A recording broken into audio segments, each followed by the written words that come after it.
Hi guys! Welcome to my vlog! Andito po tayo ngayon sa Golden Heaven dito sa Binaliw sa Cebu City. Ang may-ari po nito ay si Villar din. Ang yaman naman ni Villar. Yung cemetery, grabe yung laki. Parang pamayaman talaga. Nagkalat yung mga sasakyan dahil sa sobrang daming tao. Halos di ka kaagad makapasok dahil kahit dito sa loob traffic talaga. At yung masyadong na-miss talaga ako na hindi ko inakala dahil first time kong makapunta dito ay hindi ka talaga magugutom basta may pera kang dala.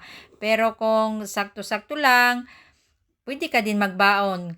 Kasi syempre may kamahalan na dito kasi mayroon silang bayad 3,000 per night.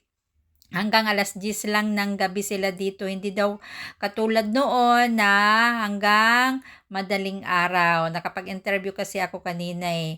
Kaya tuwang-tuwa ako dahil may mga halo-halo at ice cream, madaming pagkain. At ito nga yung napili namin kasi nakita ko si ate yung ino-orderan namin ng halo-halo sa Tigbaw.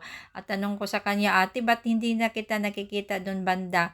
Kasi nga daw umuulan. Doon banda sa Tigbaw na pwesto nila ay binabaha at ngayon nandito sila kaya natuwa kami at nakakain kami ulit ng halo-halo na masarap. Kahit si Dada ay nag-enjoy rin at syempre din si Ruana din at sabayan pa din ni Dia at nang makatapos na po kaming kumain ay syempre nag-ikot-ikot na rin kami dahil sa laki. Although nakapunta na kami dito umaga, nag-jogging po kami dito.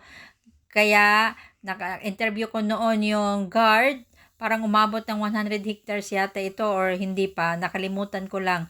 Basta malaki ito, pangmayaman din, ang sosyal, daming tao at mayroon ding mabibili na mga laruan, mayroon din bag. Kaya si Dia talaga gusto rin niya kanina pabili kasi may nakita siyang mga bata na naglalaro din na pailaw-ilaw at ito nga sosyal yung datingan. Nakakaiba talaga. Dati meron na rin po ako diyan. Kami nila, Efren, yung nag-jogging, kami diyan at sumasabay talaga sa gusto ng mga bata. Ayan yung mga pailaw na nilalaro, may mais, may mani, super dami talaga. Ayan pa yung quick-quick. Nagkita rin kami ng quick-quick. Ayan nga yun yung may mga pa-promo daw sila kasi sale. Meron din pala ganun. At ang daming tent. Parang doon na rin sila yata matutulog. Dito na tumambay yung maramihan. At walking pa hanggang sa taas. Halos di namin ito maikot ngayong gabi dahil sa super laki talaga. Ayan. Sa dami ng tao.